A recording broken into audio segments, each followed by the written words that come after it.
Security Council is called to order. The provisional agenda for this meeting is the situation in the Middle East, including the Palestine question. The agenda is adopted. In accordance with Rule 39 of the Council's Provisional Rules of Procedure, I invite the following briefers to participate in this meeting. Ms. Joyce Musuya, Acting Under-Secretary General for Humanitarian Affairs and Acting Emergency Relief Coordinator, and Dr. Mike Ryan, Deputy Director General and Executive Director, Health Emergency Program, WHO. It is so decided. The Security Council will now begin its consideration of item 2 of the agenda.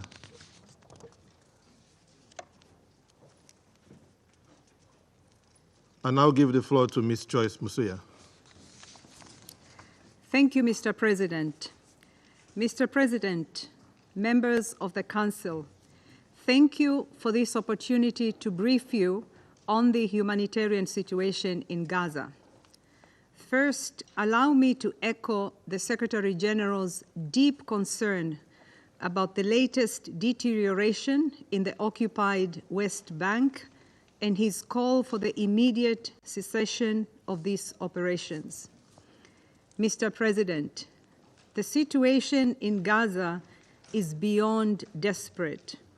Since 7 October last year, we have briefed this Council on the unconscionable suffering of civilian women, men, and children on more than a dozen occasions. We have repeatedly informed you of the harrowing levels of death, injury, and destruction that raise very serious concerns about compliance with international humanitarian law.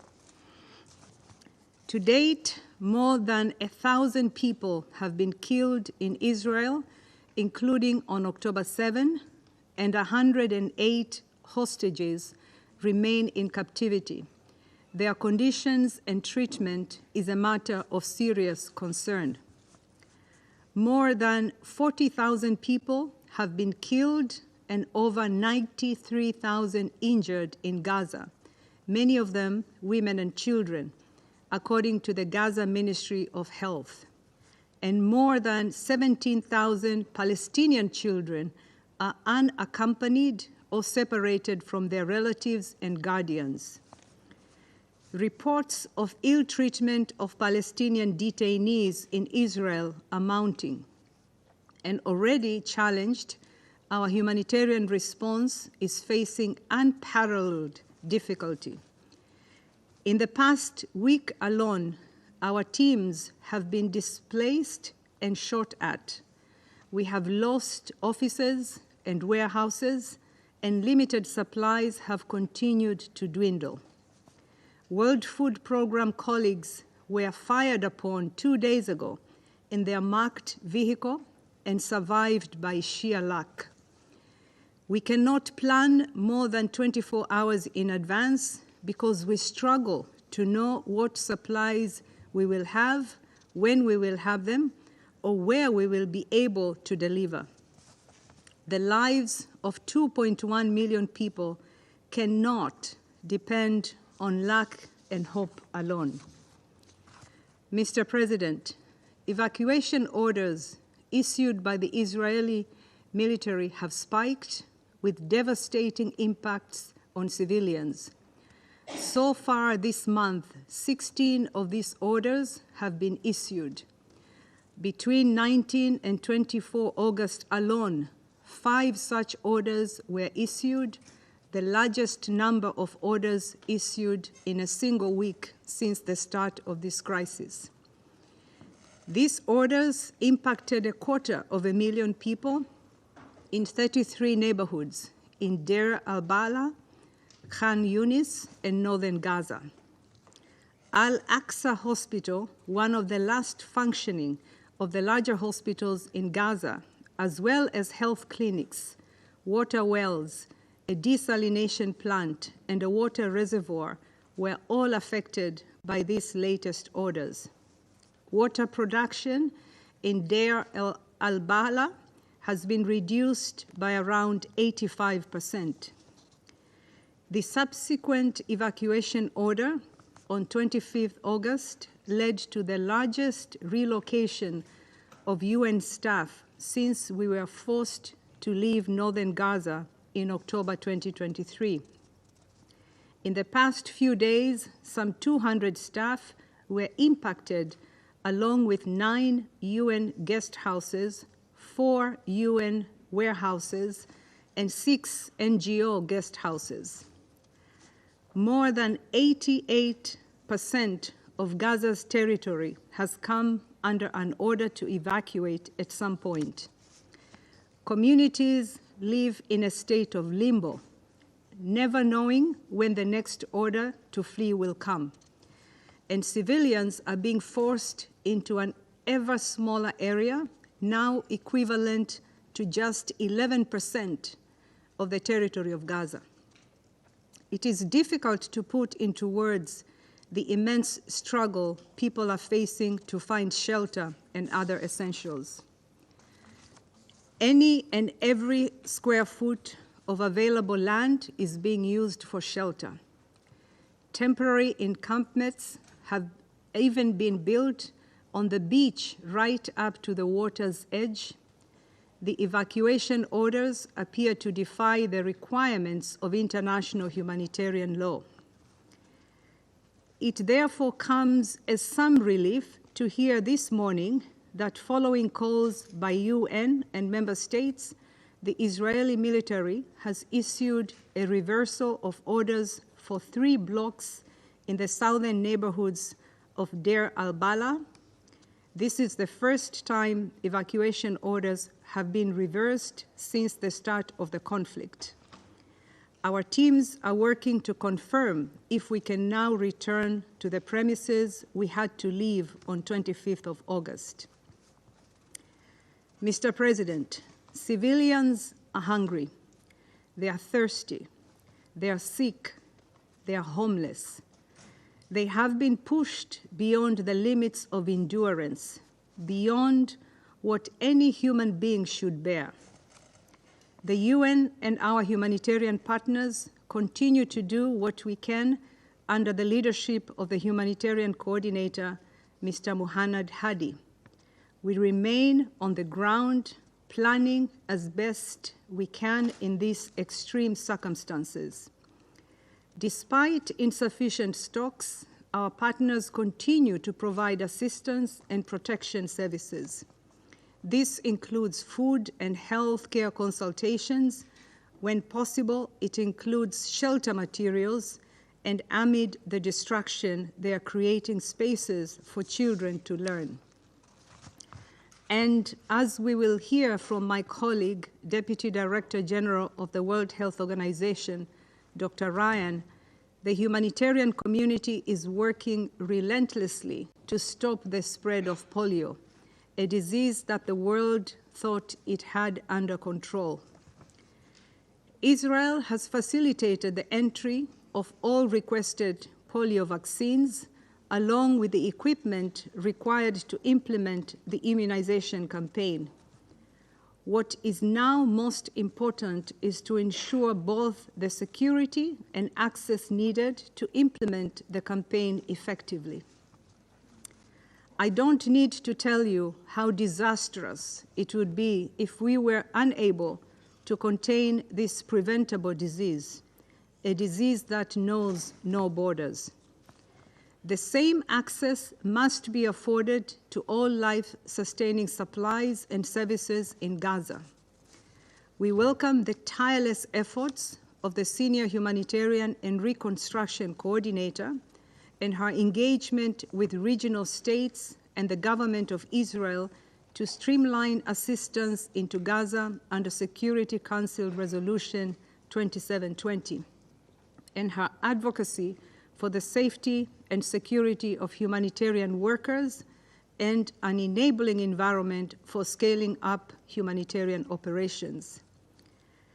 Mr. President, what we have witnessed over the past 11 months and continue to witness calls into question the world's commitment to to the international legal order that was designed to prevent these tragedies. It forces us to ask what has become of our basic sense of humanity. In the face of this unquestionable human suffering, we need the Security Council and all member states to act. This is all the more urgent as tensions flare dangerously across other parts of the occupied Palestinian territory and the region. We need strict adherence to international humanitarian law and international human rights law. All hostages must be released without conditions. Civilians must be protected, and their essential needs must be met, including by ensuring the unhindered provision of humanitarian assistance throughout Gaza. We appeal to Council members and all member states to use the leverage available to them to ensure respect for international law, combat impunity, and reach an immediate cessation of hostilities and a sustained ceasefire in Gaza. Thank you. I thank Ms. Musoya for briefing. I give the floor to Dr. Mike Ryan. Good afternoon, Chair. Just checking that you can hear me. Yes, please. Great. Distinguished delegates, it's been 11 months of continued violence. Over 1,500 people have been killed in Israel, with 107 hostages yet to be released. Over 40,000 people being killed in Gaza, with over 600 people have been killed in the West Bank.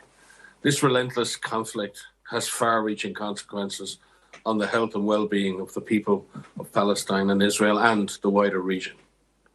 The absence of the most basic public health interventions in Gaza for 11 months has resulted in diseases spreading, including, sadly, the resurgence of polio.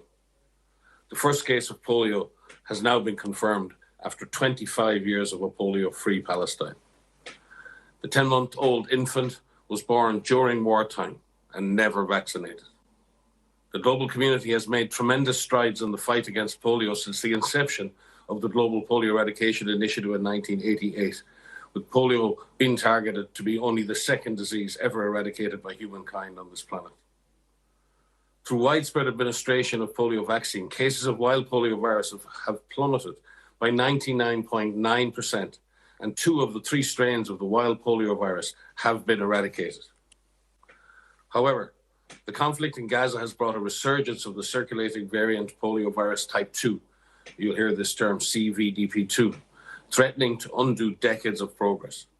The current outbreak in Gaza is a stark reminder of how quickly infectious diseases can re-emerge where health systems are compromised. Many other diseases are spreading, while our collective capacities to prevent, detect, and respond to them continue to be hindered. We welcome the commitment to area-specific humanitarian pauses and suspension of evacuation orders for the implementation of a 2-round polio vaccine campaign set to begin on the 1st of September in the Gaza Strip. During each round of the campaign, the Palestinian Ministry of Health, in collaboration with WHO, UNICEF, UNRWA, and other partners, will provide 2 drops of WHO pre-qualified novel oral polio vaccine type 2, NOPV2, to more than 640,000 children under 10 years of age. The first campaign has a phased approach, starting with Central Gaza, followed by South Gaza, followed by North Gaza, each area covered over 3 days. This agreement is a testament to our collective commitment to overcome barriers and protect every child from polio. We stress the critical importance for all parties to adhere to the commitments that have been made. 1.26 million doses of vaccines and 500 vaccine carriers have been delivered to Gaza, with 400,000 additional doses to arrive soon. Over 2,000 health workers and community outreach workers have been trained to provide vaccination and to inform communities about the campaign. At least 90% of coverage is needed during each round of the campaign in order to stop the outbreak and prevent international spread of polio. Due to insecurity, damage to roads and infrastructure, and constant population displacement, and the highly constrained operating conditions, conducting the campaign for just 3 days in each area is unlikely to be sufficient to achieve adequate vaccination coverage. Vaccination coverage will be monitored throughout the campaign, and it has been agreed that vaccination will be extended by 1 day wherever necessary to vaccinate all children. From our experience, we know an additional day or two is very often needed to achieve sufficient coverage. The pauses will allow children, families, and health workers to move safely, ensuring that vaccines are administered efficiently across all zones. The safety of every single one of the 2,180 vaccinators must be guaranteed. Their security is paramount. We urge all parties to ensure their protection, as well as that of health facilities, children, and their families. The polio outbreak is occurring within a much larger public health catastrophe. As of the 25th of August, only 44% of 132 primary healthcare facilities are functioning. Only 17 out of 36 hospitals are providing services, and these are only partially functioning. The functionality of health systems is compromised by physical damage, lack of fuel, limited medical supplies, and loss of staff. As of the 23rd of August, there are 9 operational field hospitals, 2 in Deir el-Balah, 5 in Khan Yunis, and 2 in Rafah. Hospitals in the north are facing dire shortages of fuel.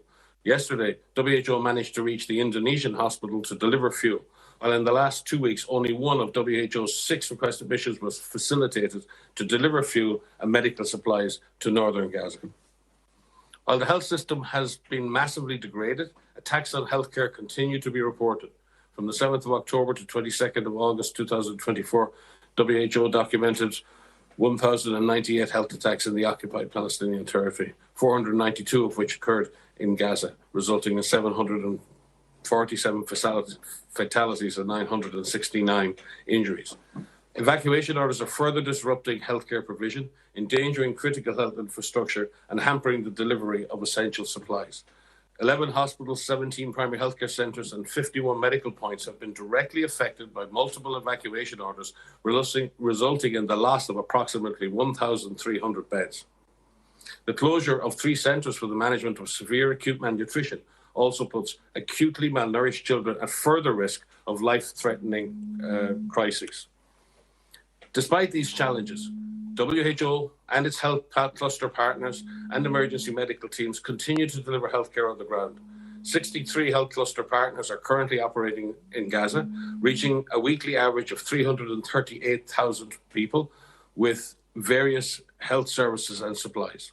15 emergency medical teams are currently operating in Gaza, running primary healthcare facilities, field hospitals, and reinforcing existing hospitals with specialized services such as surgery. Close to 1.4 million consultations have been provided by EMTs to date. 242 primary healthcare service points are currently operated by partners. Medical evacuations of patients outside Gaza remain severely limited, with only 122 patients evacuated since the 7th of May. Out of 14,192 cases requested for medical evacuation, only 5,012, 35%, have been evacuated since October 2023. Of utmost urgency is the restoration of medical evacuations from Gaza to the West Bank, including East Jerusalem, where hospitals are ready to receive patients. Patients must also be facilitated to be transferred to Egypt and Jordan, and from there to third countries when needed. WHO appeals for the establishment of multiple medical evacuation corridors to ensure sustained, organised, safe and timely passage of patients via all possible routes, including Rafah and Kerem Shalom. The destruction of water, sanitation, hygiene, wash infrastructure has contributed also to the spread of infectious diseases. With 67% of Gaza's wash infrastructure damaged or destroyed, and with only minimal access to clean water, rates of diarrheal diseases have increased significantly. Over 25% of the population are suffering from water and sanitation-related diseases, including bloody diarrhea, hepatitis A, and skin diseases such as scabies. Other epidemic risks are also on the rise due to continued displacement and worsening living conditions. The situation in the West Bank is also deteriorating, with increased military actions and restrictions of movement severely hampering access to healthcare. Roads near Jenin, Ibn Sina, and Al-Razi Hospital have been bulldozed. Military presence in the vicinity of the Jenin Government Hospital is deterring patients from seeking healthcare. In Tubas and Tul Karam, movements of health workers and ambulances while trying to reach the injured were obstructed. The disruption of ambulance services and the obstruction of patients' access to hospitals further threatens the lives of those in urgent need of care. The world cannot stand by as Gaza's health system crumbles under the weight of this conflict. The international community must act now to secure humanitarian pauses, ensure the delivery of critical health supplies, and support the rapid implementation of the polio vaccination campaign, which needs to also mark a significant change on how humanitarian response in Gaza is delivered. Aid needs to be delivered at a much larger scale and at a much faster pace without any hindrance. Failure to act will have catastrophic consequences, not only for the children of Gaza, but for the population of the region and the world. The call for an immediate and sustained ceasefire resonates more strongly than ever. We have a narrow window of opportunity to avert further public health calamity. The commitment to stop the spread of polio must be replicated for all public health risks. And Chair, just with your indulgence, I would just like, on behalf of the polio community and the UN community, like to dedicate our work in the coming days to our colleague, Mr. Aidan O'Leary, who was the head of the polio program at WHO, worked for the UN, led OCHA in Iraq and in Yemen, worked in the Balkans, was the best of us, the best of WHO, the best of UNICEF, the best of OCHA, the best of the UN. And we would like to dedicate our work in the coming days, not only to saving the lives of the children of Gaza, but to his memory. Thank you. I thank Dr. Ryan for his briefing. I now give the floor to those council members who wish to make statements. I give the floor to the representative of United Kingdom. Thank you, President. And let me thank Under-Secretary General Masuya and Deputy Director General Ryan for their briefing and also, once again, for the vital work of their staff. The UK, alongside Switzerland, called this humanitarian meeting after yet another alarming warning from the UN. The situation in Gaza is intolerable and worsens with each day that passes. Over 100 hostages remain trapped in Gaza, subject to unimaginable horror. We reiterate our call for Hamas to immediately release them and for ICRC to be granted humanitarian access. And Palestinian children, already suffering, are now facing the imminent threat of a major polio outbreak caused by the devastation of water and sanitation services, as well as widespread malnutrition and famine risk in Gaza. A 10-month-old baby has already been paralyzed by this disease, the first such case for 25 years. This is a tragedy that could have been prevented. As we've heard, the UN plans to deliver vaccines as soon as this weekend. We strongly welcome Israel's agreement for pauses on military operations so that the World Health Organization and health agencies can deliver a safe and effective campaign. We now need to see this in action, and these pauses need to be long enough to deliver the 90% coverage required. When the campaign starts, and thousands of vulnerable and unaccompanied children gather at vaccination sites, they must all be protected. Israel's ramping up of short-notice evacuation orders, including in areas that should provide safe refuge, is causing more chaos, again leaving Palestinians with no safe place to turn. The UN Department of Safety and Security this week warned us that the UN too is running out of safe places for its staff. They cannot deliver desperately needed aid when IDF mass evacuation orders force them to uproot their homes and offices with just a few hours' notice. Israel must minimize evacuation orders and provide sufficient notice of at least 48 hours. And despite repeated calls by this Council for deconfliction and the protection of aid operations, we continue to see appalling and unacceptable attacks on UN and aid convoys. This conflict already represents the deadliest by far for humanitarian personnel. Just this week, the UN confirmed that the IDF opened fire on a World Food Programme truck which had been fully coordinated with Israel and had UN workers inside. Israel must take immediate steps to protect aid workers. And if its personnel are responsible for incidents, hold them accountable. All parties must abide by their obligations under international humanitarian law. Sadly, President, it's not only in Gaza where we're witnessing violence. We are deeply concerned by rising levels of violence in the West Bank. Over 130 Palestinians, including 26 children, have been killed this month alone. We join the Secretary General in calling for urgent de-escalation. Colleagues, the only way to bring an end to this suffering is an immediate ceasefire. We fully support the ongoing efforts of the US, Egypt, and Qatar to reach an agreement on this which will get all the hostages out and significantly more aid in. We call on both Israel and Hamas to urgently take the deal on the table.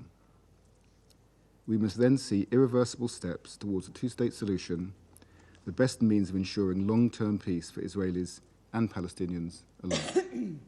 Thank you. I thank the representative of the United Kingdom for their statement. I give the floor to the representative of Switzerland.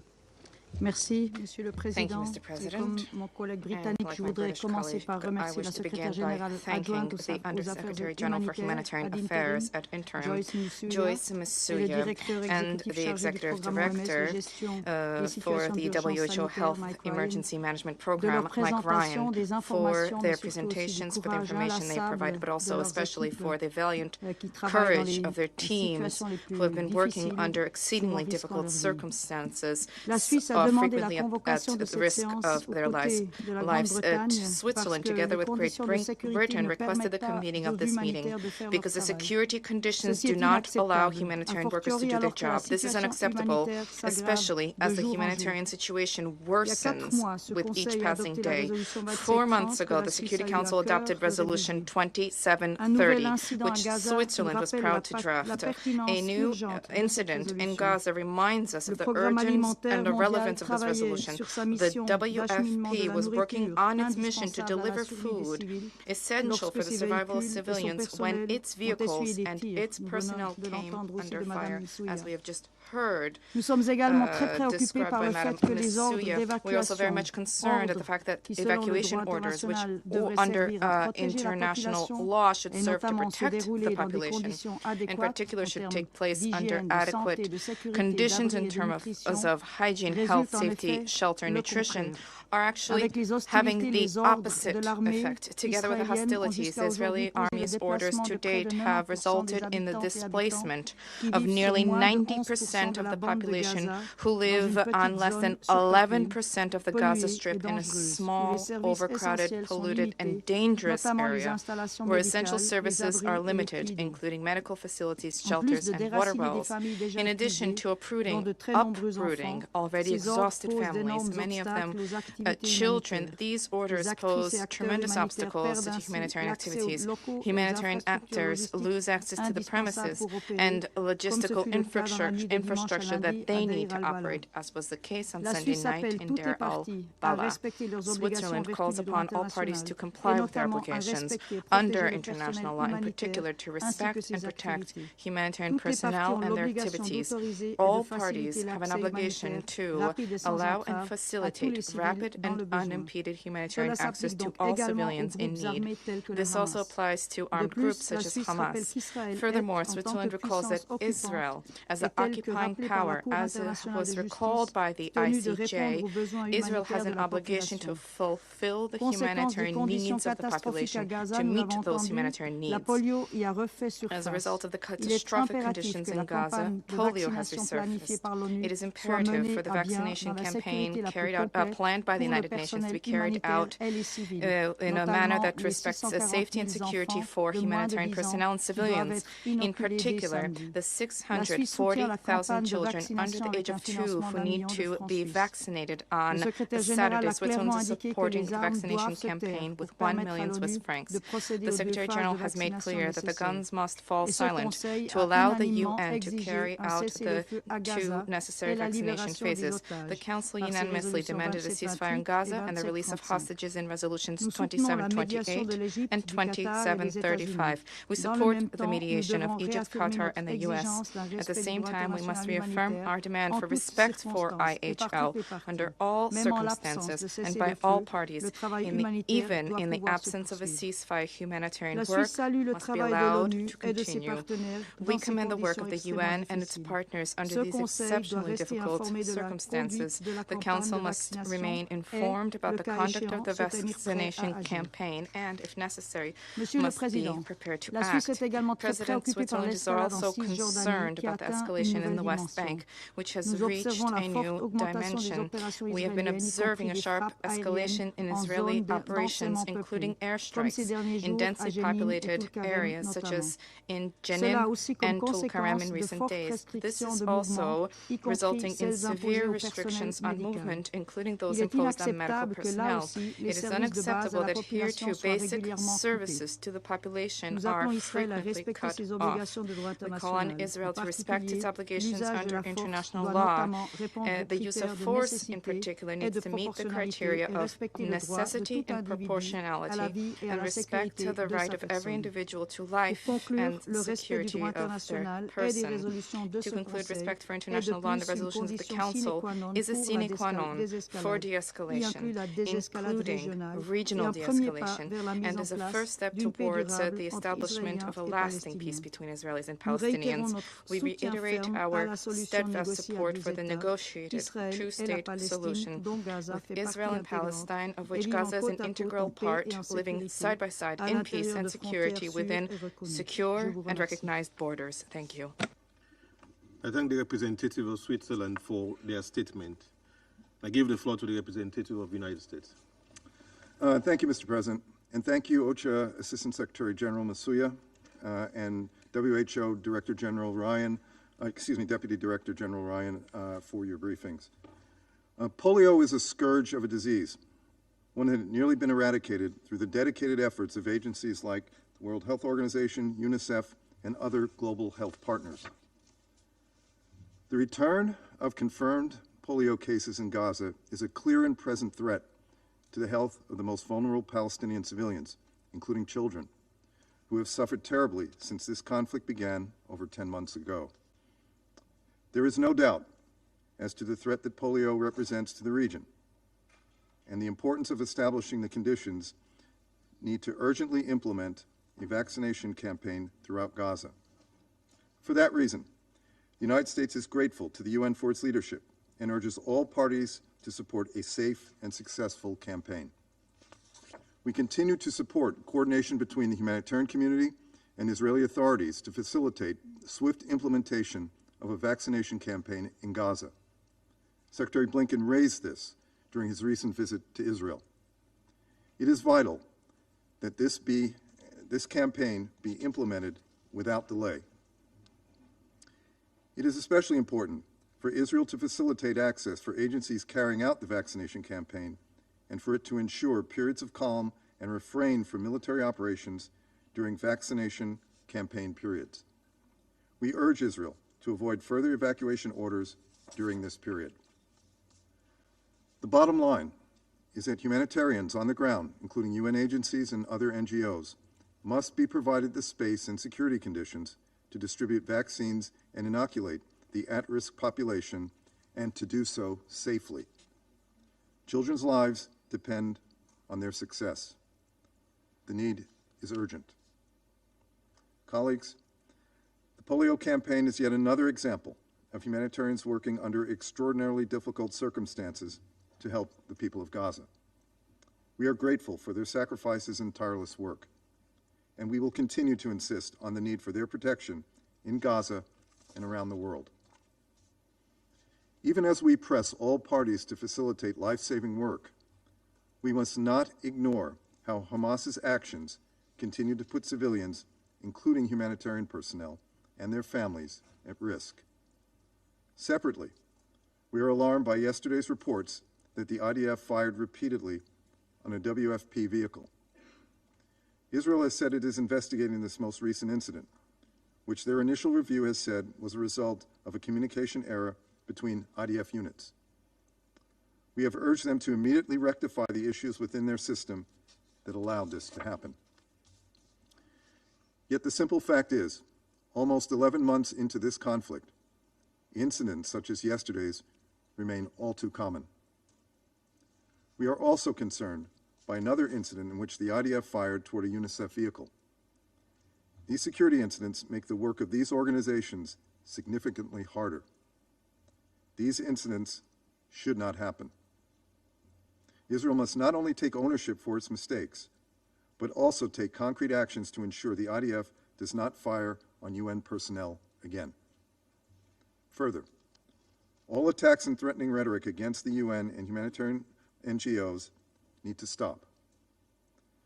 The rhetoric has placed and continues to place humanitarian actors under increased risk both in Gaza and globally. Colleagues, today's briefings underscore the vital importance of finalizing a ceasefire with the release of hostages, as this Council called for in Resolution 2735. The United States, in partnership with Qatar and Egypt, continues to engage the parties on a final deal, which would bring the hostages home and bring much-needed relief to the people of Gaza. A ceasefire hostage release agreement would also aid efforts to alleviate the public health crisis in Gaza, which extends beyond polio to outbreaks of cholera and suspected hepatitis A, all of which are avoidable. The international community must also do its part. We reiterate our call on all member states to contribute funds to support the life-saving work of humanitarian organizations in Gaza. The level of human suffering in Gaza is immense, and Palestinian civilians, many of whom have been displaced multiple times, continue to bear the worst of catastrophic humanitarian conditions. But again, the best course to alleviate the suffering of Palestinian civilians and of Israelis awaiting the safe return of their family members is to finalize and implement a ceasefire. The time is now. Thank you, Mr. President. I thank the representative of the United States for their statement. I give the floor to the representative of China. President, I thank Switzerland and the UK for requesting this meeting, and thank ASG Musuya and Deputy Director General Ryan for their briefings.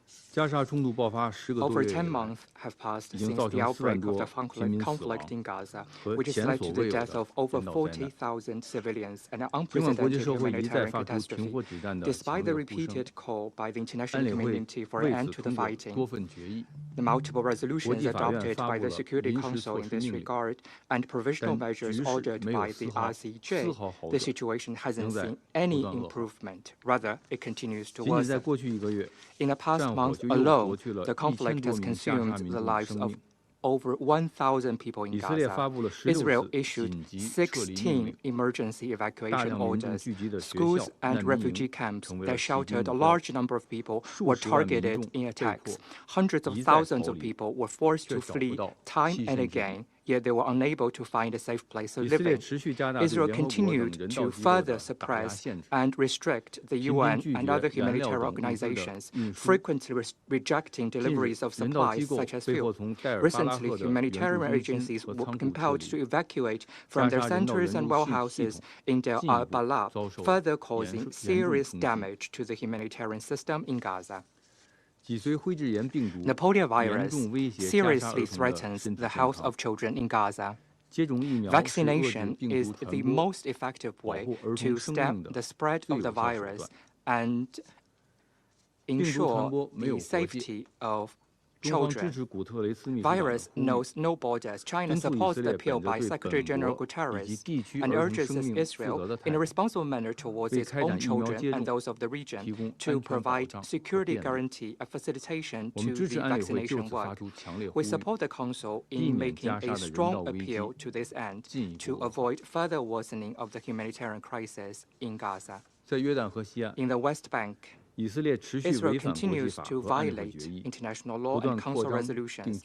Its settlements continue to grow, and it ramps up searches arrests and raids against Palestinians.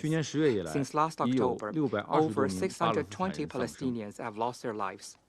Yesterday, the Israeli military launched a large-scale military operation targeting Tel Karim, Jenin, and Tubas, among others, in the West Bank, which resulted in at least 10 deaths and many injuries. China strongly condemns this. Senior Israeli officials in the government recently spoke of using the same approach in the West Bank as they have employed in operations in Gaza. We are shocked and seriously concerned by such extreme remarks that risk global condemnation. Gaza has now turned into hell on earth. We must never allow the same humanitarian catastrophe in Gaza to happen in the West Bank, which will turn the West Bank into another hell on earth. China opposes any rhetorical action that fuels tension, condemns all attacks on civilians, and calls on all the parties concerned, Israel in particular, to remain calm and exercise restraint and prevent further escalation of the situation. President, the priority now is to fully implement the 4 Council resolutions on the situation in Gaza, promote an immediate and durable ceasefire, and effectively ease the humanitarian catastrophe in Gaza. Ceasefire negotiations can't be indefinitely delayed. Still less should they be used as an excuse to continue committing atrocities in Gaza and the West Bank in violation of international law. China urges Israel to immediately stop all military operations in Gaza, open all border crossings, stop its suppressing and restriction of the UN and other humanitarian organizations, stop its attacks on the West Bank, curb settler violence, and impunity. Countries with significant influence on the parties concerned should demonstrate a sincere and responsible approach and take practical actions to promote realization of a ceasefire. We support further action by the Council to promote the implementation of relevant resolutions, bring an early end to the fighting, and ease the humanitarian catastrophe. Thank you, President. I thank the representative of China for their statement, and I give the floor to the representative of the Republic of Korea. Thank you, Mr. President. My gratitude also goes to Acting USG, Ms. Joyce Msuya, and the WHO Deputy Director General Dr. Ryan for the detailed briefing on the dire humanitarian situation in Gaza. With over 280 humanitarian workers killed since the deplorable Hamas attacks against Israel on October 7th, we are reminded once again that nowhere and no one in Gaza is safe. Not UN staff, not civilians, not medical workers, and certainly not children, who comprise half of Gaza's population and are now even at risk of polio. In this regard, I'd like to make the following points. First, we are seriously alarmed at ongoing threats against both civilians and the UN and humanitarian personnel in Gaza, particularly in and around Deir al-Balah, Gaza's most vital humanitarian hub since the former safe zone in Rafah was destroyed. Recent increased IDF operations there, including the ongoing targeting of schools, sheltering families, have resulted in numerous civilian deaths and the forced displacement of tens of thousands into concentrated areas along the sea with scant access to humanitarian needs. My delegation is deeply disturbed to see the August 27th incident where a clearly marked WFP convoy was riddled with bullets and the WFP's resulting suspension of its operations in Gaza. We appeal to Israel and all parties to the conflict to allow UN personnel and humanitarian workers to do their job safely. Second, the Republic of Korea is gravely concerned by the sharp increase in evacuation orders by Israel, including at least 16 issued in August alone, according to OCHA. This not only adds torment to a hungry, sick, and exhausted population subject to multiple displacements, but also as USG Michaud highlighted in his August 27th statement, imposes unbearable threat to the safety and security of UN personnel and other humanitarian workers.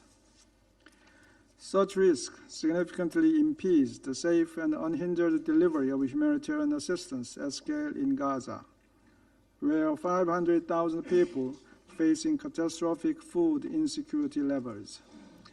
Third, we are extremely disturbed by the polio outbreak in Gaza, which significantly threatens Palestinian children due to its highly contagious nature. In this regard, we strongly support the urgent vaccination efforts to be conducted by UN agencies, including WHO, scheduled for next week. We call on all parties to let health workers fulfill their vital mission of protecting Gaza from a virus that hadn't had an outbreak for 25 years. Mr. President, the bleakness of the current humanitarian situation in Gaza for its 2.3 million people is simply intolerable. Council resolutions remain unimplemented and deconfliction mechanisms are ignored. At the same time, the wider region's security hangs perilously on a knife edge. With this in mind, the Republic of Korea reiterates its urgent appeal to the parties to finally secure a long overdue ceasefire agreement and also to de-escalate growing tensions in the West Bank and beyond. I thank you. I thank the representative of the Republic of Korea for their statement. I give the floor to the representative of Ecuador. Gracias, presidente. Thank you, y President. Agradezco a la señora Msuya y al señor Ryan por sus ilustrativos informes de esta tarde y por su conducto.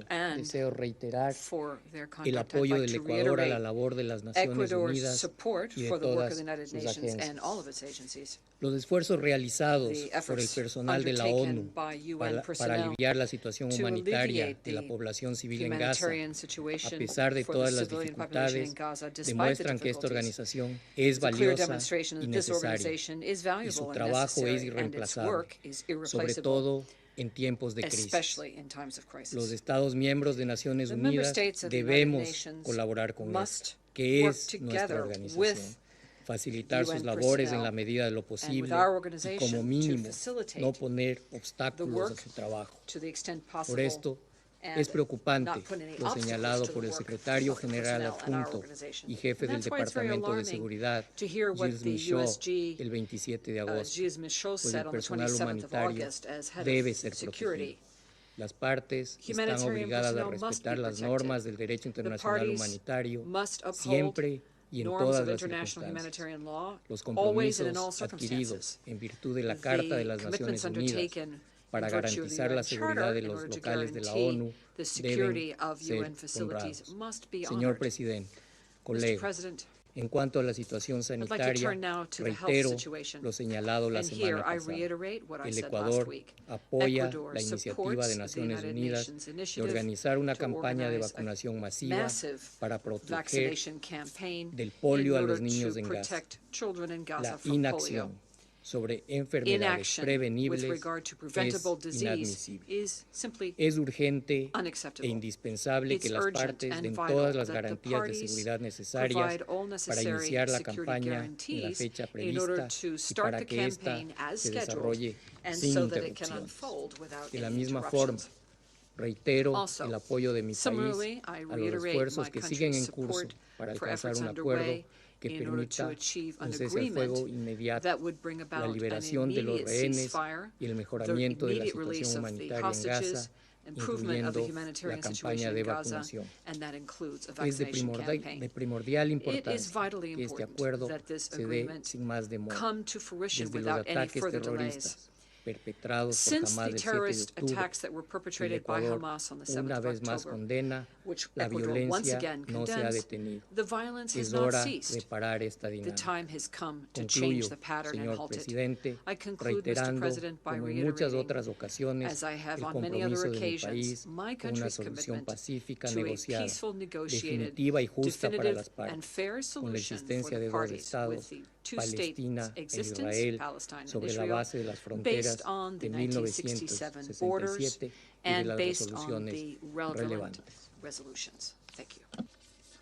I thank the representative of Ecuador for their statement. I give the floor to the representative of Guyana. Mr. President, let me begin by thanking the delegations of Switzerland and the United Kingdom for requesting this timely briefing. I also thank Acting USG Masuya and WHO's Deputy Director General Dr. Ryan for their critical updates on the situation in Gaza. As illustrated again by our briefers, the humanitarian situation in Gaza becomes increasingly catastrophic with each passing day, engendered by a man-made crisis of unprecedented proportions. The violations of the occupying power continuously reach new levels in the face of this Council's inaction to stop this trampling of everything that the United Nations was built to achieve. History will judge us harshly if this Council does not act to save the Palestinian people from the scourge of this unending onslaught in flagrant violation of the United Nations Charter and international law. Guyana therefore appeals to fellow Council members for us to act collectively and urgently to bring a swift end to the hostilities in Gaza and to halt the toll of death and destruction. We remain deeply distressed by the conditions under which humanitarian actors, including UN personnel, are operating in Gaza. The statement issued on Tuesday by the UN Deputy Department of Safety and Security sets out some of the challenges associated with the UN's aid operations in Gaza, noting that the organization, and I quote, is operating at the uppermost periphery of tolerable risk, end of quote. This was evident in the IDF's shooting of a marked and deconflicted WFP vehicle on Tuesday evening. Broadly speaking, it is the wanton disregard for and violations of international humanitarian law that allow these incidents to continue. We have also taken note of how the constant evacuation orders, sometimes with very little notice, are affecting humanitarian operations, including by shrinking the spaces both in which they operate and in which civilians dwell. On this latter point, Guyana notes, for example, that prior to 7th October 2023, there were 1,200 persons per square kilometer in Gaza, and that number has currently risen to 30,000 to 40,000 persons. One consequence of these constant evacuations and shrinking space for civilians is that people have been forced to endure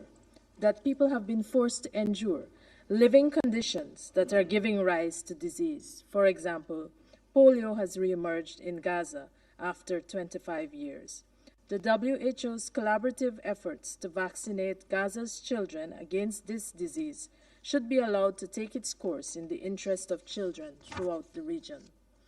As Mr. Philippe Lazzarini reminded us recently, polio will not distinguish between Palestinian and Israeli children. Delaying a humanitarian pause will only increase the risk of its spreading. Mr. President, we cannot ignore the worrying developments in the West Bank.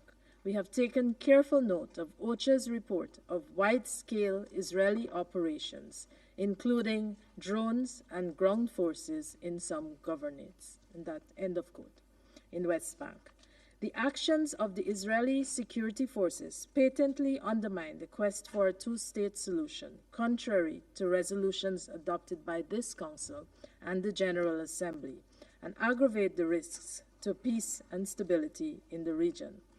These actions contravene the advisory opinion issued by the International Court of Justice, in which the court pronounced on the illegality of the ongoing Israeli occupation of Palestinian territory and on how this occupation undermines and imperils the two-state solution. Against this backdrop, Guyana reiterates 4 appeals. First, we call for an immediate and unconditional ceasefire. Since its first days, the incessant bombing campaign has exceeded anything that could be considered a proportional response. What we are witnessing instead is an unprecedented and an unrelenting war on innocent civilians. The urgency of reaching a ceasefire deal now cannot be overemphasized. On 10 June 2024, this Council endorsed a three-phase ceasefire proposal with the expectation that the parties would have shortly thereafter agreed to the proposal. With nothing forthcoming more than 10 weeks later, this Council must seriously consider how it could ensure an immediate ceasefire in the context of its own responsibility to protect innocent civilians from genocide. Second, Guyana calls for the immediate and unconditional release of all hostages taken captive on 7th October and of all Palestinians detained in Israeli jails without charge and for some years, and some for years. Simultaneously, we call on the relevant parties to treat all hostages and detainees with dignity and respect. Third, Guyana stresses the critical need for adequate humanitarian access into Gaza. The civilian population is being crushed under the tremendous weight of needs existing in Gaza, while essential supplies, including food and medicine, are sitting in trucks outside of Gaza, wasting away owing to restrictions on access. We therefore call on the Israeli government to prioritize the well-being of civilians in Gaza, not as some measure of goodwill, but as a legal and moral imperative. Finally, Mr. President, Guyana underscores that justice and accountability are integral elements of any day-after discussions. The desire for justice is innate in every human being, and there must be accountability for the injustice experienced by every Palestinian, not just since 7th October, but also in the decades preceding. A strong message must be sent to all violators of international law that their actions would not be clothed in impunity. I conclude by urging every one of us around this table to consider how we can, individually and collectively, pave the path to peace for Palestinians and Israelis and for the entire Middle East, whose civilians continue to be caught up in the throes of a war, neither of their making nor choosing. I thank you, Mr. President. I thank the representative of Guyana for their statement. And I give the floor to the representative of Slovenia. Thank you very much, Mr. President. I also want to thank the briefers, Ms. Masuya and Dr. Ryan. Mr. President, a long time ago, we exhausted our vocabulary of words to describe the tragedy of Palestinians in Gaza. It is difficult to comprehend and accept that such suffering of civilians, and especially children, has been met with impunity in front of our eyes almost for 11 months, and that we haven't been successful in stopping it. And we are sitting here again at another Council meeting. So what has changed since the last briefing? Given the scale of suffering, I could speak about record high numbers of killed, injured, maimed, displaced. Since our last meeting, a first case of polio has been confirmed. The life of 10-month-old Abdel Rahman and his family is likely changed forever. We would like to start by welcoming the efforts and work of WHO, UNICEF, and UNRWA in setting up 2 rounds of polio vaccination campaigns. Polio can be stopped, and we can prevent other young lives from being transformed. We join the calls for days of tranquility, allowing for the safe and successful implementation of the vaccination campaigns. We also welcome efforts by the Israeli authorities in facilitating the campaigns. As we were reminded today, the humanitarian situation in Gaza continues to deteriorate. And as we just heard from Dr. Ryan, several thousand of patients are in need of evacuation. We repeat our call for full adherence to international humanitarian and human rights law by all parties. We call for full implementation of ICJ provisional measures and Security Council resolutions. We call for an immediate ceasefire. We call for all hostages to be released. And we call for humanitarian aid to be delivered at scale, while expressing our deep concern over the significant drop of aid recently. Despite several disruptions, including major relocations and a dangerous operational environment, the United Nations and the broader humanitarian community continued their work. 2 days ago, another UN vehicle was hit. We condemned the attack. Luckily, WFP colleagues survived because they were in an armored vehicle. This shows the importance of having access to appropriate security equipment, including communications equipment. It also shows the importance of a functioning system for deconfliction. This is not an isolated incident. This Council has not been silent on these 2 points, that is, on required security equipment and on functioning deconfliction mechanism. We issued a joint call on it in February, and in April, we demanded deficiencies to be remediated. Timely information should be shared with the Council on steps that have been taken to remedy these deficiencies. There must be accountability for such incidents. There must also be reinforcement among troops of respect for the rules of engagement and obligations. This includes respect for the UN, its mission, its work, its staff. Mr. President, while we welcome progress related to polio vaccination campaigns, we reiterate that more needs to be done. Civilians must be protected. New threats are looming on the horizon. This war must end. We call on both sides to continue to engage in and finalize ceasefire negotiations, and time is now. Every additional day and delays are counted in civilian lives. By way of conclusion, I also want to briefly touch upon the current situation in the West Bank.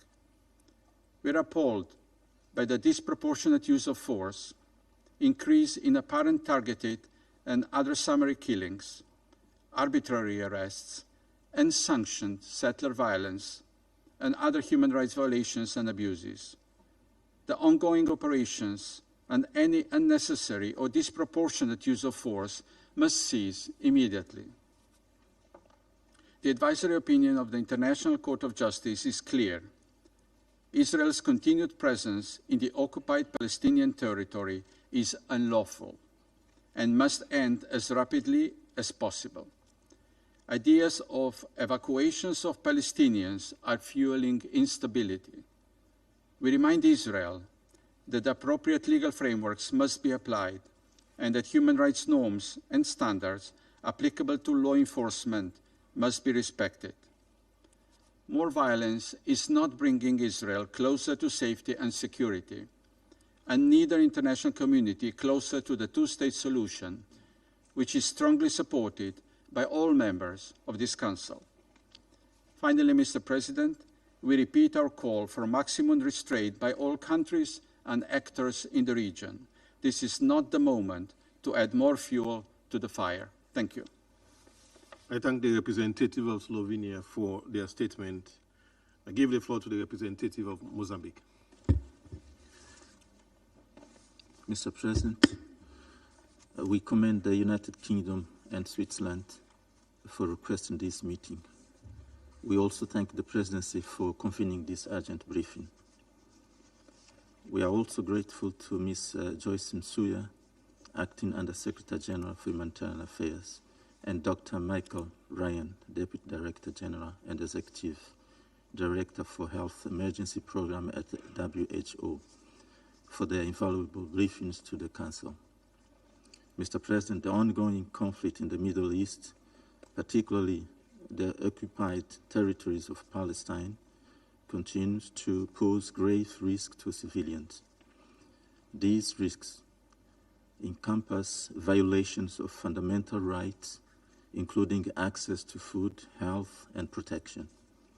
The civilian population face an array of dire threats to their safety and well-being. According to the reports, up to August 27, the military operation conducted by Israeli forces have resulted in the loss of over 40,000 lives, with more than 93,000 civilians being injured and more than 10,000 missing. The widespread nature of these attacks has left the civilian population with limited options for safe refugee and has significantly constrained the humanitarian operational space. Furthermore, the persistent activities of Israel settlers in the occupied West Bank, coupled with the ongoing military operation in Gaza Strip, have led to profound human suffering and undermined the prospect for peace and stability in the region. This situation underscores the urgency of international intervention. Mr. President, this situation in Gaza presents extreme challenges for the United Nations personnel and humanitarian workers who operate under very high-risk conditions, with men facing direct attacks while trying to deliver essential services.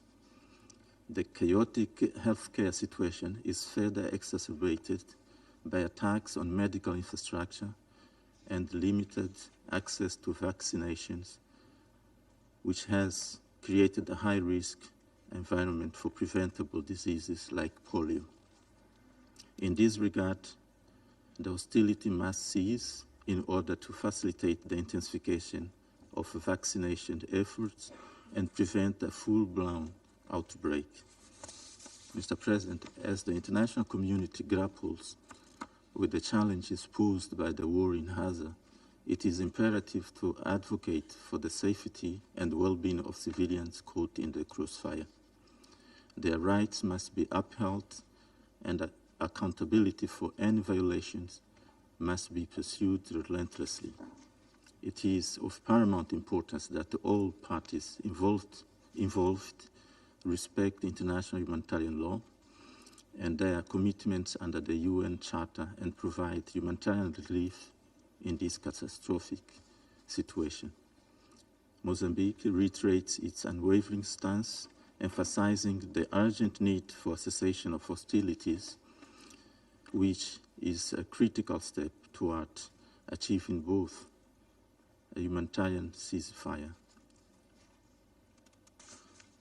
This Security Council bears a collective responsibility to urge the de-escalation in the Gaza Strip conflict.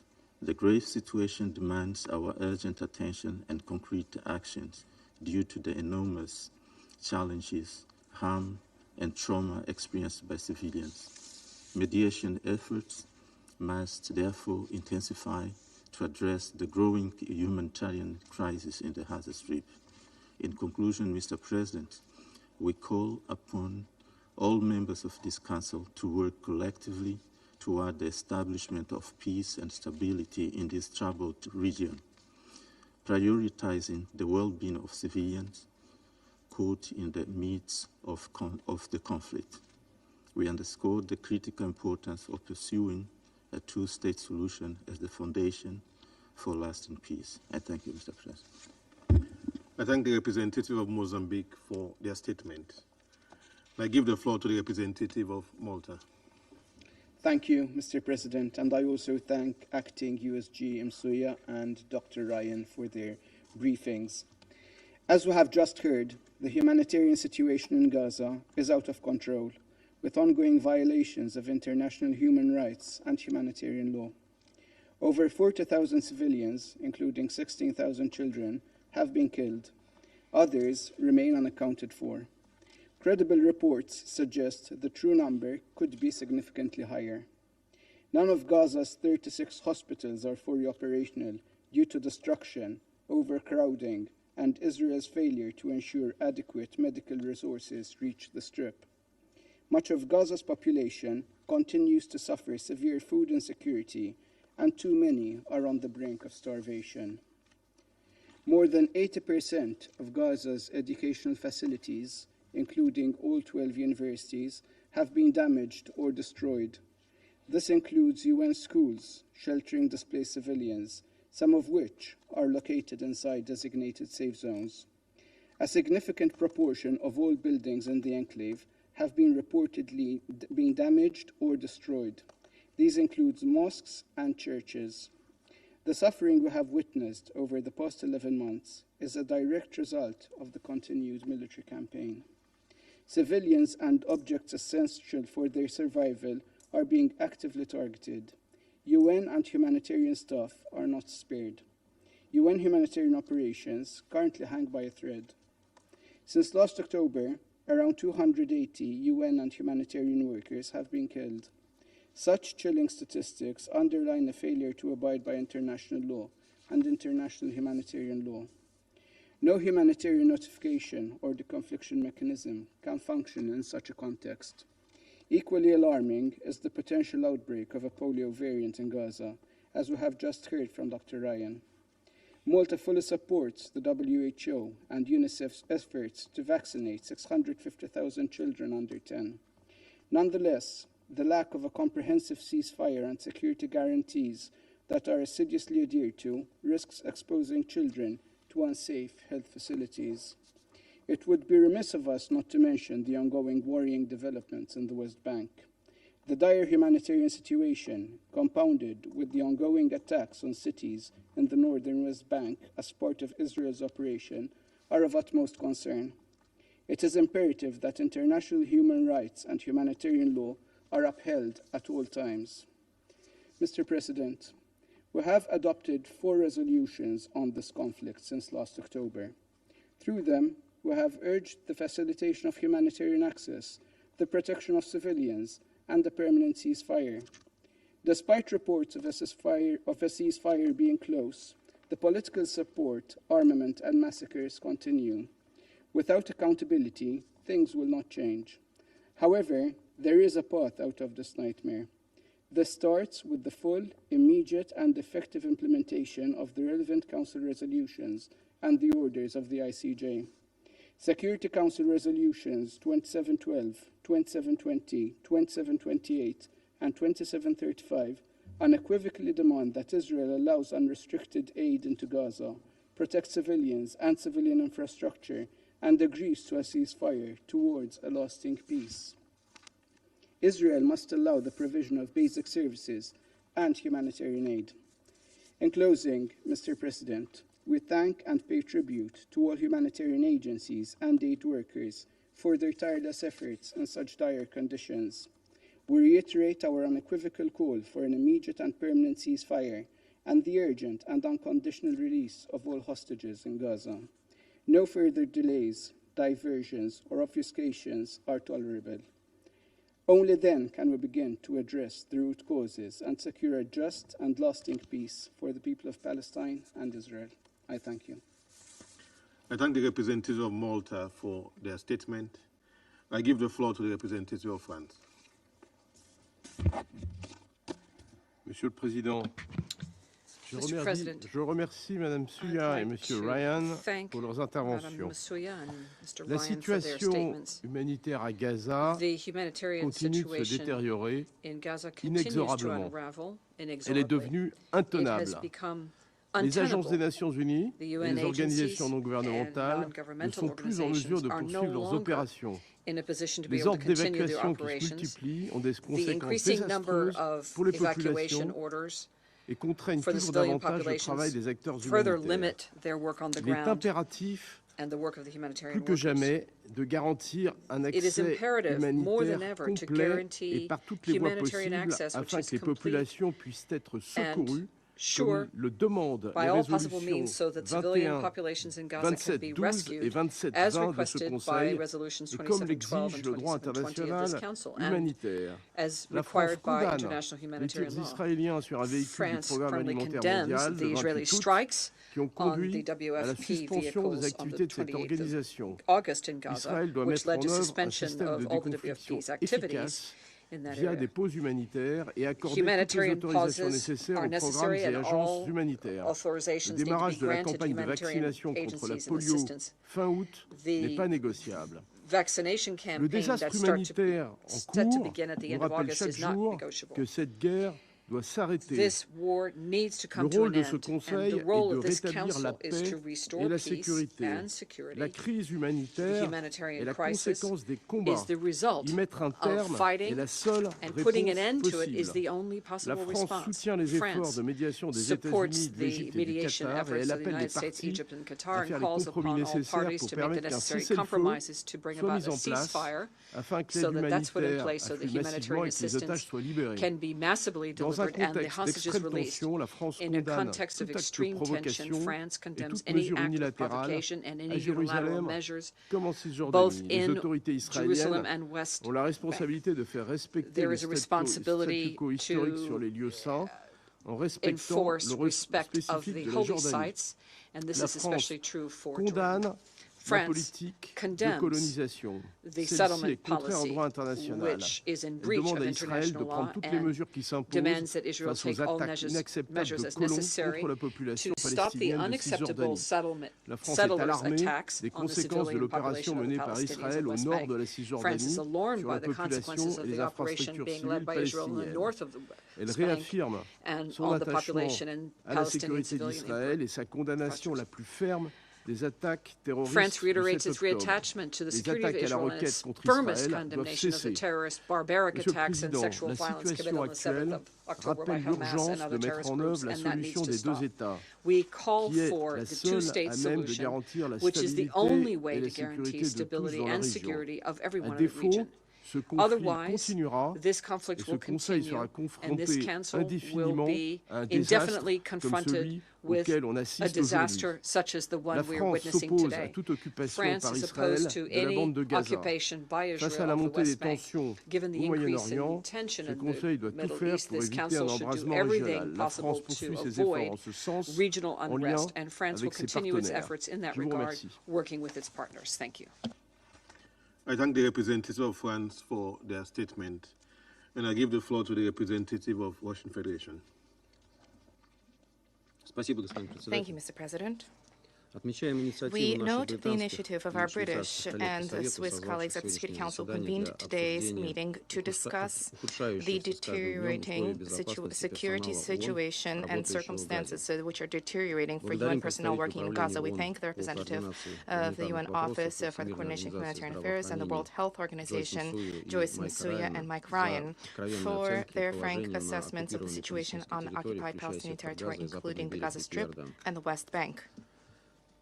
We are exceedingly concerned at the emergence of information about a possible end cessation to the work of the UN in the Gaza Strip. We believe that the Security Council needs to spare no effort to preclude this, to prevent this from happening, and certain Israeli politicians have clearly shown an interest in this taking place. And at the same time, as far as we can judge, humanitarian workers themselves are fully resolved to continue to valiantly carry out their duties to benefit those in need in Gaza. Humanitarian workers today have essentially single-handedly been trying to help the people in Gaza survive under unprecedented decisions undertaken by Israel. Colleagues, whatever language we may use today to describe the catastrophic situation in the Palestinian enclave, all of these words that have been uttered today in the nearly 1 year of escalation have transformed into futile cliches and phrases. For now, while members of the Security Council are holding a meeting here and uttering these words, in 10 months, more than 40,000 Palestinians have been killed, more than 93,000 have been wounded. Consider these figures. These figures are those of a modestly sized European city. These are statistics which are particularly tragic if we are to take into account the fact that the majority of those who are suffering are entirely innocent women and children. And unfortunately, there has been no glimmer of hope that has emerged. The Israeli military operation has been ongoing with each day claiming the lives of civilians civilians from the 23rd to the 26th of August alone. As a result of the brutal hostilities, 170 Palestinians have been killed, 390 have been wounded. The latest Israeli evacuation orders, of which there have been already 16 in August, have covered 89% of the Strip and approximately 90% of the population. This in and of itself could result in a complete cessation of humanitarian operations in Gaza, even without the expulsion of humanitarian workers from there. What is noteworthy is that evacuation orders have also been issued, and they cover the UN humanitarian hub in Deir Balach. It is specifically there, as we know, that the UN Senior Coordinator on Gaza, Sigrid Kaag, planned back in May to open up her office. And this further bears out the fact that the efforts to launch a mechanism for humanitarian assistance to be delivered remain dead letter at a time when the situation on the ground in all parts of Gaza has been catastrophically deteriorating. Humanitarian workers who are fulfilling their heroic duty are working under constant risk to their lives. We pay tribute to their courage. 2 days ago, Israeli military personnel fired at a United Nations vehicle that was clearly marked as such. Fortunately, UN personnel were unharmed. However, as a result of the situation, the leadership of the WFP, according to information which has been circulating, has announced the temporary cessation of its operations. If this is indeed true, then the situation appears even more bleak, because thousands of people will not be able to receive the assistance which they need. Nearly the entire population of the Gaza Strip has been forced to wander in the Strip seeking some kind of shelter. However, as was repeatedly confirmed by representatives of the humanitarian wing of the UN, there are no safe spaces in Gaza. 2 million people are entrapped. They are targeted by shelling, and they have been enduring unthinkable suffering as a result of shortages of food, water, medicines, and appropriate levels of sanitation. The outbreaks of infectious diseases under these circumstances are a bitter reality. We are particularly concerned about reports about the detection for the first time in 25 years of instances of polio among Palestinian children. For the first 6 months under the Israeli operation, only 21,500 Palestinian children were inoculated, and this is the lowest level in recent years. And at the same time, the UN has announced a campaign for large-scale vaccination. This is a campaign which is imperiled. Despite the difficulty of the situation, humanitarian personnel have managed to deliver to Gaza 1.2 million vaccination doses. However, the intensification of hostilities, the multiplying Israeli evacuation orders, and restrictions on the entry of medical personnel to the Strip have thwarted vaccination efforts for hundreds of thousands of children who are in the Gaza Strip. We call on the international community to do everything possible to prevent the spread in Gaza of polio and to exert influence to that end on Israel. At the same time, there's an important need to prevent the necessity for polio vaccinations to overshadow for members of the Security Council a more important objective, that is an open-ended, sustained ceasefire, sustainable ceasefire. The situation on the west bank of the Jordan River is deteriorating precipitously, where Israeli airstrikes have been increased as a result of the military operation of the IDF in Jenin, Tubas, and Tulkam, the deployment of 1,000 Israeli military personnel, and air assets being brought in. At least 17 Palestinians have died. Since 7 October 2023, in the West Bank, 669 people have died, and this includes approximately 150 minors. We believe that the international community needs to continue to demand from Israel and both of forcible displacements and evacuations and an end to attacks on humanitarian workers, with the subsequent conduct of investigations to identify perpetrators. Let us recall that during this conflict, the deaths of 286 humanitarian workers have been reported, of whom 299 UN workers, and largely we're talking about UNRWA personnel. That is 205 people. However, we still have no information about accountability for the perpetrators of these crimes, if even these investigations are being carried out at all.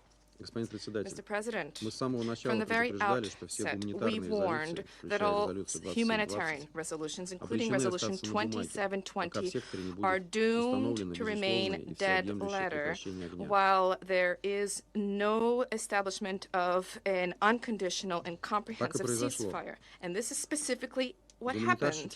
Humanitarian workers objectively are unable to work under circumstances of active hostilities. They cannot confront military personnel. They cannot even defend themselves, not to mention deliver on mandates for the delivery of humanitarian assistance. The Council does not have the moral right to demand that they sacrifice their lives while doing nothing to compel the parties to cease fire. I wish to recall that Russia, on the 16th of October last year, was the first to introduce a Security Council draft resolution with these demands.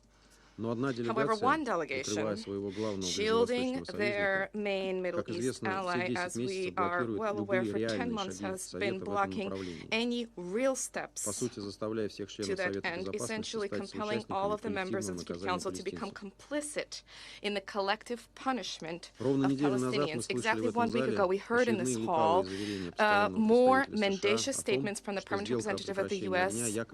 that the deal on a ceasefire allegedly is on the verge of being concluded, and that we should all exert pressure on Hamas for this to materialize. However, as it turned out, and nobody's surprised about this, that these calls were far from reality, as was the U.S., the so-called Biden plan, which was adopted in support on the 10th of June, the resolution on the 10th of June, which is adopted on Gaza in support of the so-called Biden plan. The Russian Federation at that point abstained, whereas other members of the Security Council signed on to a deliberately misleading text which asserted that Israel allegedly agreed to the proposed conditions of the deal. And when it comes to the parameters of this, incidentally, in all of this time, not once did the U.S. deign to brief the Council, merely demanding unconditional approval of its cat in a sack and to exert pressure on for Hamas to be subject to pressure.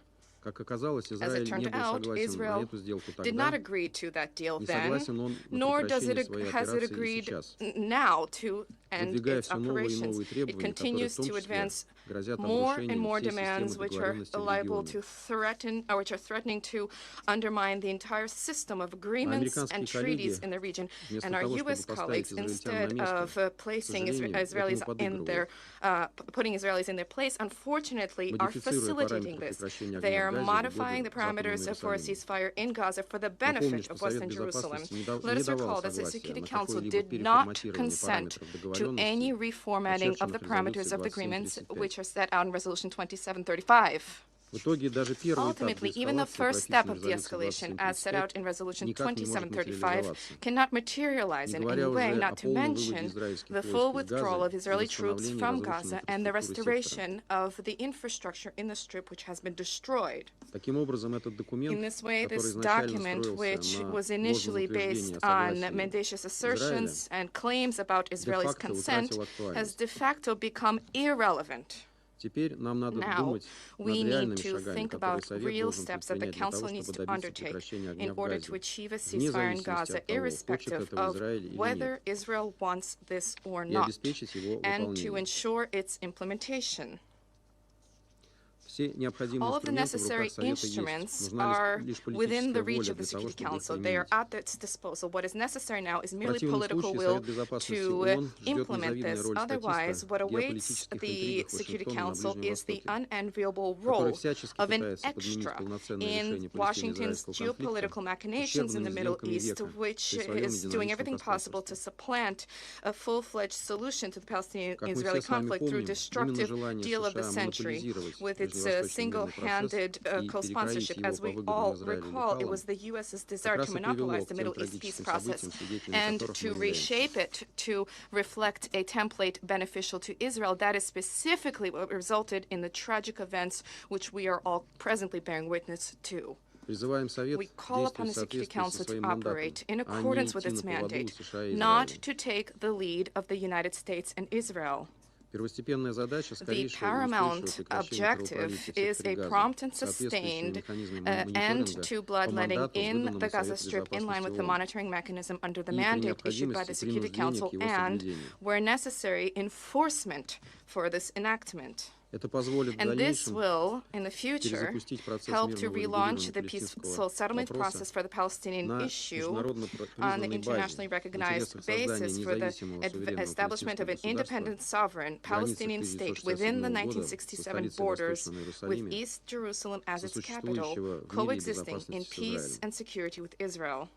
Distinguished colleagues, each day of delays in achieving the results of the advertised bilateral diplomacy on the ground comes at the cost of dozens, even hundreds of the lives of peaceful Palestinians.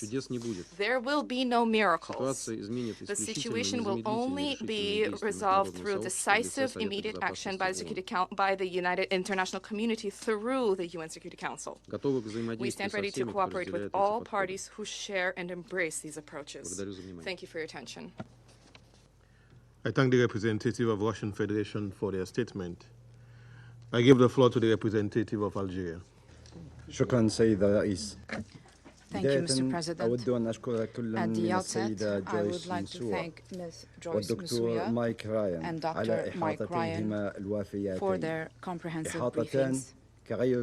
These two briefings, similar to other reports, unfortunately reflect a tragic reality that demonstrates the inability of the international community to guarantee the respect of the law in the occupied Palestinian territories. This clearly shows the scale of brutality that the Palestinians are subjected to as a result of an occupation that disregarded all conventions and norms. Algeria reaffirms that the catastrophic humanitarian situation in the occupied Palestinian territory cannot be addressed effectively unless there is a ceasefire. Therefore, we call once again for an immediate and permanent ceasefire and to hold the Israeli occupation responsible for its crimes and systemic and blatant violations of international humanitarian law, impeding the delivery of humanitarian assistance and targeting humanitarian workers. These are not isolated incidents or individual mistakes. This is a policy adopted by the Israeli occupation to kill hope in the hearts of Palestinians, to humiliate them, and to undermine public order in Gaza.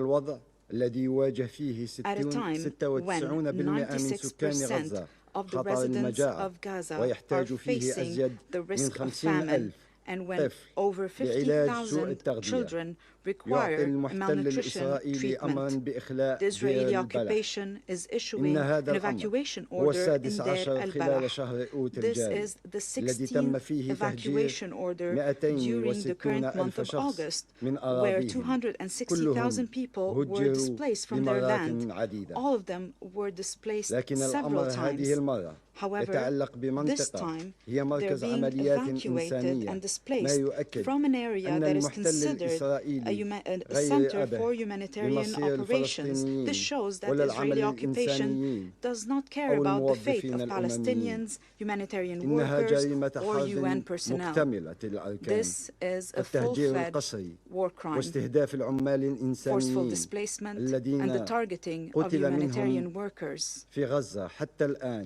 At least 297 humanitarian workers have been killed in Gaza so far. These are war crimes, and we must all work on holding the perpetrators responsible.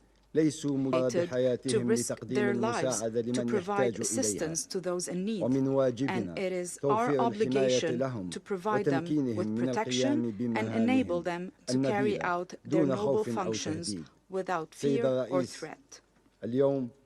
Mr. President, the polio vaccination campaign of the children of Gaza will start soon. This is a disease that was eradicated from the Gaza Strip over 25 years ago. However, the Israeli destruction machine guaranteed its return. It was also the cause of the collapse of the health system in Gaza through the deliberate targeting of hospitals and health workers.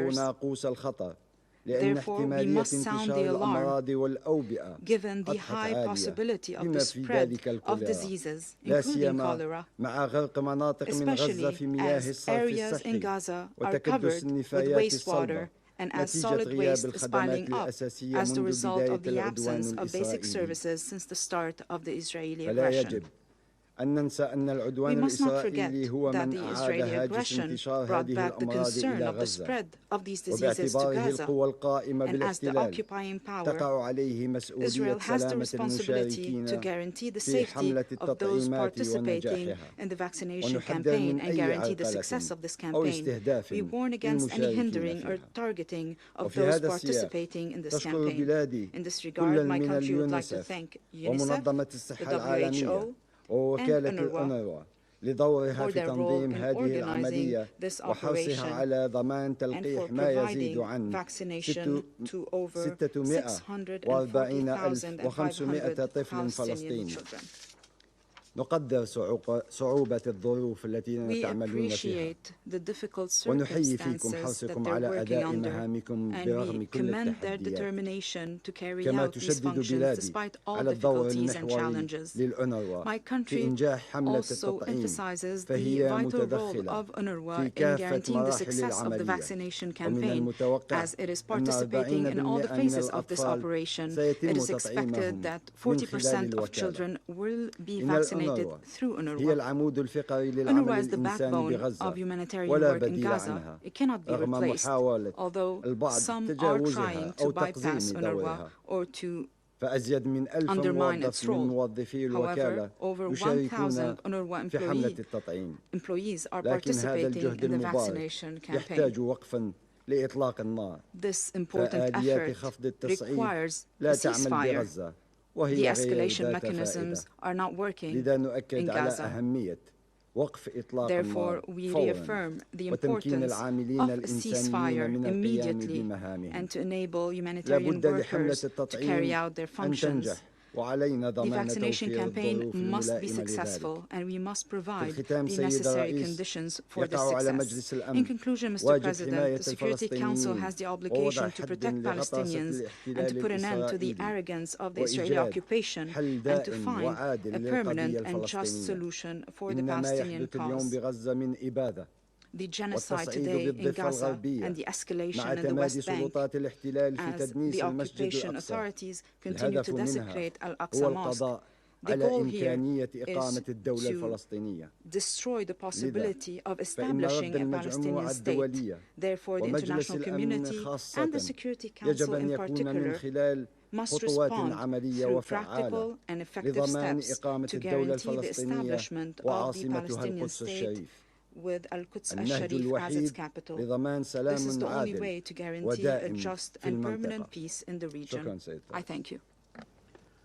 I thank the representative of Algeria for their statement. I give the floor to the representative of Japan. Thank you, Mr. President.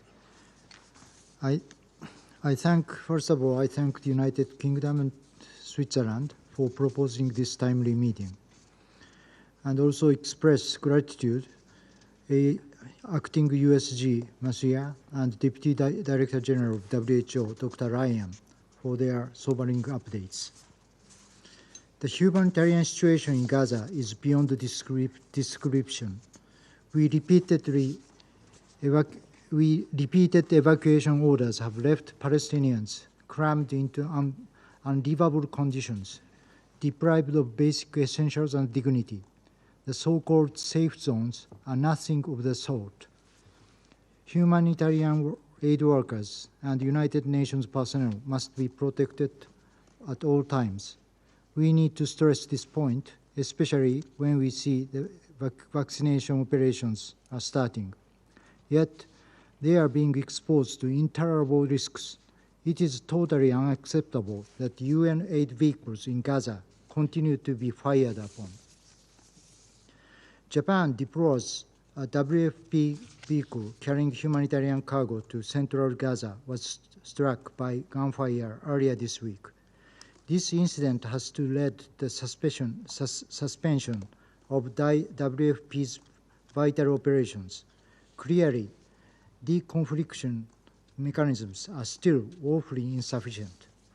We are also deeply concerned that the IDF recently gave just a few hours' notice to more than 200 UN personnel to move out of Deir al-Balah.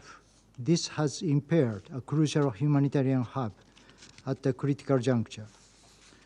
Mr. President, Japan welcomes the news today of an agreement to a series of short-term pauses in fighting to allow for the vaccination of Gaza's population against polio. All actors must work towards securing the safe and timely delivery of vaccines, especially to children. Yet the start of vaccination does not change the fact that an immediate and permanent ceasefire and massive humanitarian aid are absolutely necessary. We strongly support the joint statement by the leaders of the United States, Egypt, and Qatar issued earlier this month, and the diplomatic efforts made by these three countries. We call on all parties, especially Hamas, to finally conclude a deal in line with Security Council Resolution 2735. Failure to achieve one will prolong the agony of all the people in Gaza, as well as the hostages. It also risks further instability, as seen by the Israeli operation in the West Bank that began on Wednesday, and the escalation of the hostilities between Israel and Hezbollah across the blue line over the weekend. We urge all parties, especially those in the region, to exercise maximum restraint. Again, we reiterate the ceasefire must happen now to achieve the release of hostages, the delivery of humanitarian aid at scale, and the calming down of the situation in Gaza and beyond. I thank you, Mr. President. I thank the representative of Japan for their statement. I shall now make a statement in my capacity as the representative of Sierra Leone. I thank the United Kingdom and Switzerland for requesting this meeting. And I also thank Acting Under Secretary General Ms. Joyce Msuya and WHO Deputy Director General Dr. Mike Ryan for their valuable and sobering briefing, provided in the current context marked by uncertainty and rapid changes in the situation in the Gaza Strip and occupied Palestinian territory. Recent reports from the occupied Palestinian territory convey a high sense of fear and desperation, not only among the Palestinians, but also among humanitarian personnel, who for the past 11 months have been operating under very challenging conditions, with high risk to their safety and security. We are deeply concerned about the reported incident in the West Bank, which continues to be a prime target for the IDF. The IDF's massive military operation yesterday reportedly claimed over 10 civilian lives and left many injured in Tol Camp and other locations. The humanitarian situation continues to deteriorate, and operations of the United Nations and other humanitarian personnel are becoming even more challenging. The latest evacuation notice from the IDF to the United Nations on the 25th of August, instructing the evacuation of about 200 personnel from their offices and residents in Deir al-Balah, a place referred to as a crucial humanitarian hub, has created widespread fear and panic.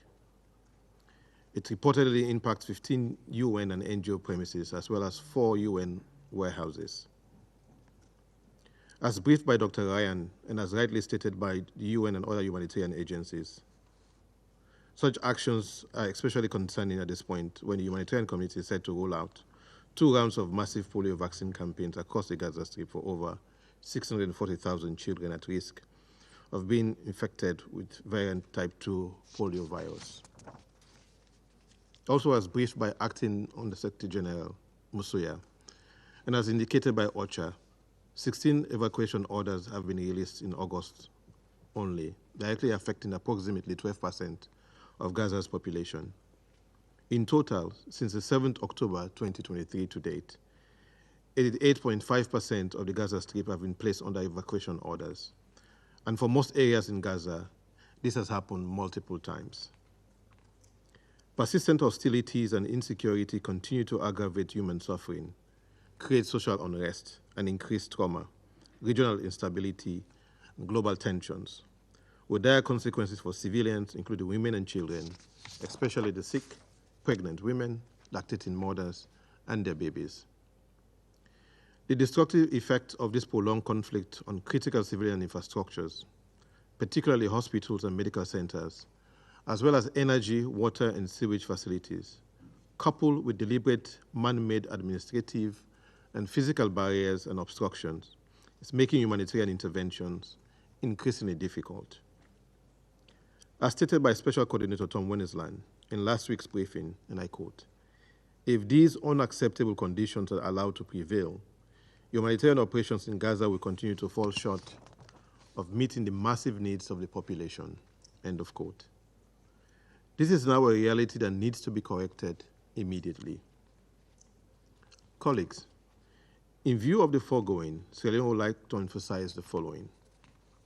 Firstly, we draw the attention of parties to the conflict to Resolution 2720, Operative Paragraph 13, amongst others, that state, and I quote, "demands that all parties to the conflict take all appropriate steps to ensure the safety and security of UN and associated personnel, those of its specialized agencies, and all other personnel engaged in humanitarian relief activities consistent with international humanitarian law, without prejudice to the freedom of movement and access, stresses the need not to hinder these efforts, and recalls that humanitarian relief personnel must be respected and protected," end of quote.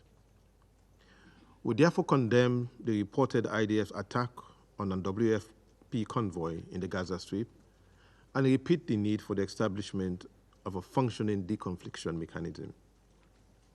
Secondly, Sierra Leone strongly supports the Secretary General's and other humanitarian agencies' appeal for an immediate humanitarian pause to be observed that will allow for the safe, unhindered, and uninterrupted administration of the 2 rounds of polio vaccine.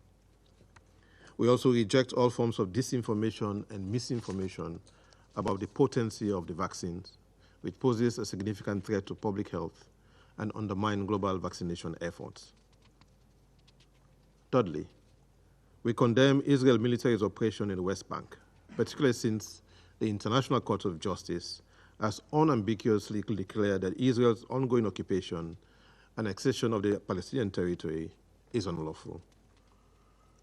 We remain unwavering in our commitment to ongoing diplomatic efforts, with the hope that with the commitment being exhibited by the mediators, Egypt, Qatar, and the United States, the unresolved differences will soon be addressed, and this will cumulatively lead to a deal that will ensure a permanent ceasefire, the release of hostages, and unhindered humanitarian assistance.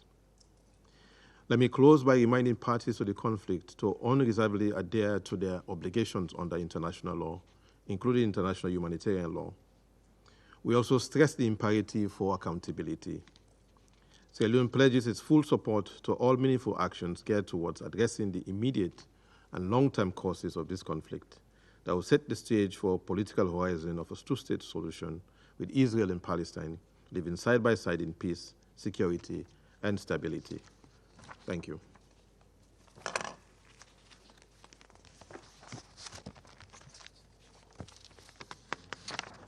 I resume my function as President of the Council. The representative of the United States has asked for the floor to make a further statement. I give them the floor. Thank you, Mr. President. My apologies for taking the floor once again, but I do need to respond to the remarks made by the representative of the Russian Federation. Our Russian colleagues' long-winded statement contained little but the usual politicization of this tragic conflict in Gaza.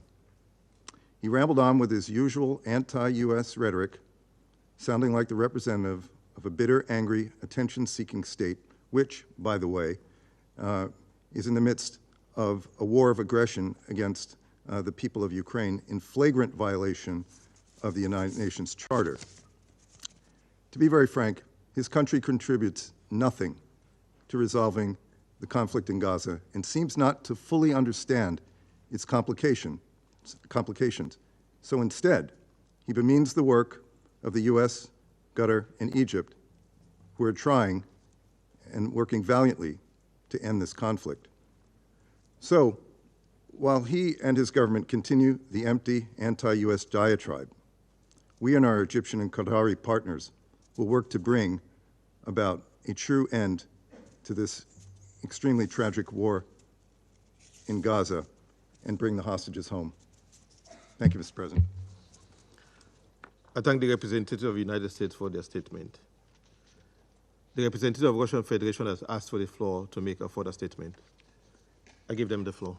Thank you, Mr. President. I cannot but react to the nervous statement, the outburst from our U.S. colleague. Of course, we have become accustomed to the United States in all incidents trying to place all blame on others, to shift the blame. But I would like him to provide us with details about the basis on which he asserts that the Russian Federation has done nothing in order to prevent and stop and end the conflict in Gaza. I would like to recall that on the 16th of October last year, the Russian Federation tabled a draft resolution with a demand for an immediate ceasefire. On the 18th of October, your delegation, for the first time, vetoed this demand. And in all, the U.S. delegation cast the veto 5 times. 40,000 residents, 5 vetoes. That's the cost, the tangible cost of your actions. You allege that you have been carrying out effective negotiations to reach a deal between Hamas and Israel. You have indeed been engaged in these resolutions. However, they are completely fruitless. Since at that time, another 3,000 Palestinians have died. That is the specific, tangible cost, Mr. Representative, the cost of your words and of your delays. Perhaps you will make an effort, instead of this, to at least explain to us in this chamber what modifications the United States has proposed for the deal with Hamas, which accommodates Israel, about which we know nothing.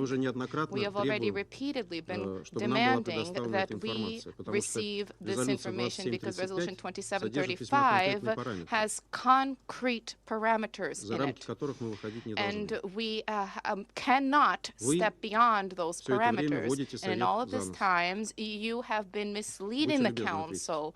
Could you kindly respond to my question? Thank you. I thank the representative of the Russian Federation for their statement. The representative of the United States has asked for the floor to make a further statement. I give them the floor. Thank you, Mr. President. I apologize once again. To my Russian colleague, you have been in this chamber, you or your permanent representative, in all of these discussions. You know exactly what our positions were with regard to each of these resolutions and what we insisted on and what we thought was really going to be necessary to actually make progress in trying to bring an end to this war. So I don't need to sit here and explain to you why the U.S. did what it did with regard to these resolutions. You know quite well. And I think everybody in this room does, because we've been very clear about that.